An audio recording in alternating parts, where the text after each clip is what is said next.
ಪರಮಾತ್ಮ ಅಯ್ಯಪ್ಪ ಯಾಕೆ ಕೇರಳಕ್ಕೆ ಬಂದು ನಿಲ್ಲಿಸ್ತೇನೆ, ದಯವಿಟ್ಟು ಕರ್ನಾಟಕಕ್ಕೆ ಬಂದು ನಿಲ್ಸಿದ್ರೆ ಭಾರಿ ಒಳ್ಳೇದಾಗ್ತಿತ್ತು.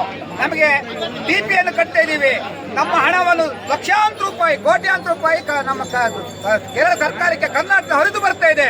ಆದ್ರೆ ನಮಗೆ ಅನ್ಯಾಯ ಆಗ್ತಾ ಇದೆ. ಇದನ್ನ ದಯವಿಟ್ಟು ಕೇರಳ ಸರ್ಕಾರ, ನಮ್ಮ ಕರ್ನಾಟಕ ಸರ್ಕಾರದವರು ನಮ್ಮನ್ನು ಗಮನ ಹರಿಸಿ ನಮಗಾಗಿರುವ ಅನ್ಯಾಯನ ದಯವಿಟ್ಟು ಗಮನಿಸಬೇಕಂತೇಳಿ ಎಲ್ಲ ಸ್ವಾಮಿಗಳ ಪರವಾಗಿ ಕೇಳ್ಕೊಳ್ತಾ ಇದ್ದೀನಿ. ಸ್ವಾಮಿಯೇ ಶರಣಮಯ್ಯಪ್ಪ. ಈ ಕೇರಳ ಸರ್ಕಾರದವರು ಕರ್ನಾಟಕ ಸರ್ಕಾರದಿಂದ ಬಂದಿರೋಂಥ ಅಯ್ಯಪ್ಪ ಸ್ವಾಮಿಗಳಿಗೆ ಮಲತಾಯಿ ಭಾವನೆ ಮಾಡ್ತಾ ಇದ್ದಾರೆ.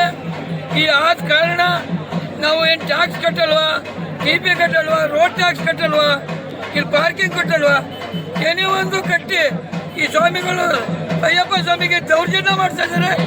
ಈ ದೌರ್ಜನ್ಯಕ್ಕೆ ಕೇರಳ ಸರ್ಕಾರದವರು ಯಾಕೆ ಮಾಡ್ತಾರೆ, ಇದನ್ನು ಒಳ್ಳೇದು ಮಾಡ್ಕೊಡ್ಬೇಕು ಅಂತ ಎಲ್ಲ ಹೋರಾಟ,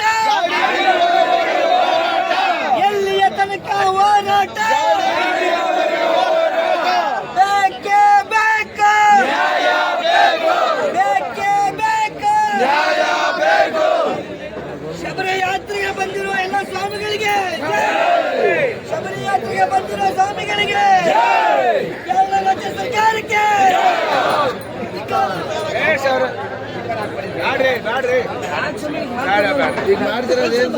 ಬೇಕೇ ಬೇಕು.